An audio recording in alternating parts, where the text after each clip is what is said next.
Dude, time to go farm some adrenaline. Just gotta push this cart out of the way here, oh, it's gone. They ask you how you are, you just have to say that you're fine when you're not really fine, but you just can't get into it because they would never understand. That's the feel that a lot of PC and PlayStation players had after the Resistance update launched just last month, and it's going to be the feel that a lot of Xbox players have when they get the Resistance update themselves. And you know what? I think it's time that we talk about how to farm adrenaline in 2021.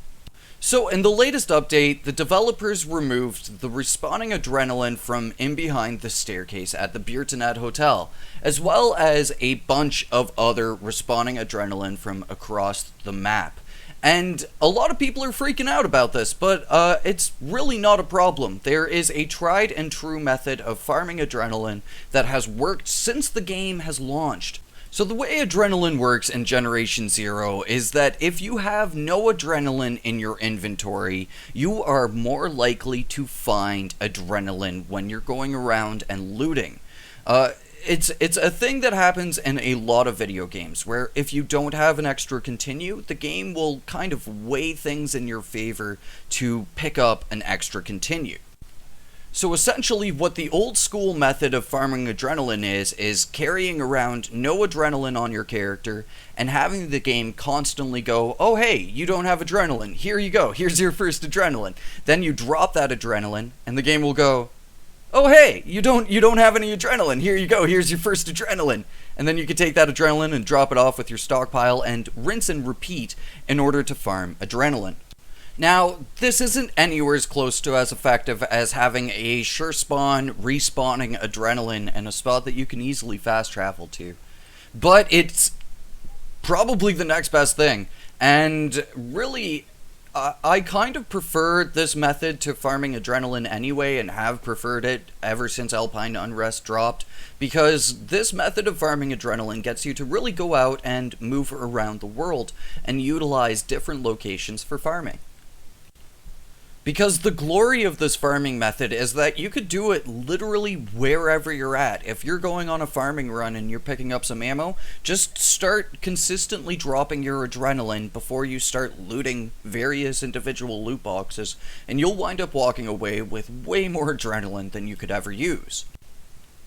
Unless if you're, like, bad at the game, but nobody's judging here. Now, there are some locations across the map that are a little bit better than others in terms of the opportunity to find adrenaline.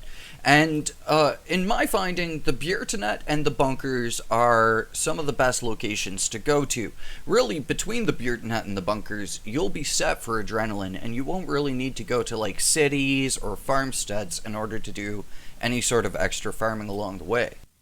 Now, I'm sure some people will be concerned of the game crashing after you've dropped all of the adrenaline you've just farmed, and this is why I highly advise you back up your saves. If you're on console, back up your saves on a flash drive, and if you're on PC, back up your saves in an external file from where the game save is originally at. You'll thank yourself in the long run. Now, getting back to the adrenaline farming, again, bunkers will be your best friend when it comes to farming adrenaline. A lot of times bunkers have a very high amount of lootables in the area, and bunkers also have a very large amount of the big green boxes. The big green boxes will carry adrenaline in them, as well as the toolboxes and backpacks. You won't find it in the ammo boxes, but pretty much every other lootable will have the chance of dropping adrenaline. Outside of that, locations with a lot of dead bodies in them will be gold mines for adrenaline, because again, in each of those dead bodies, you have a chance of seeing adrenaline. And again, those chances increase significantly when it is your first adrenaline shot. Now, once you've farmed up an amount of adrenaline that you're comfortable with, let's start talking about how you can delegate that adrenaline and get the most out of it. So the way I roll is I give 10 adrenaline to each of my characters that I go out and fight with. Then I have 2 mules. So I have 2 characters that I fight with, my engineer and my vanguard, and 2 mules that don't utilize any adrenaline at all. So, with my one mule, which is kind of my random farming mule and sometimes my miscellaneous storage mule that I'm using here, I picked up all of my adrenaline. I'm giving off 10 here so that I can pick it up with my Vanguard.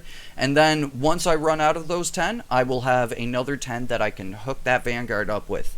And along the way, I'll be able to farm more and more adrenaline with this character and just continuously stockpile so that I can use those adrenaline for, really hard fights where maybe I do happen to go down more than once or twice, or potentially for farming crafting materials like electrolyte. So, as of now, this is the only method of farming adrenaline consistently here in Generation Zero, or at least until a new respawning adrenaline gets added to the game, but I count that as highly unlikely. So hopefully this video has helped you dudes with obtaining more adrenaline for your needs to fight against the machines. Thank you so much for watching, happy farming, and I will catch you all in the next one. Until then, peace out my dudes.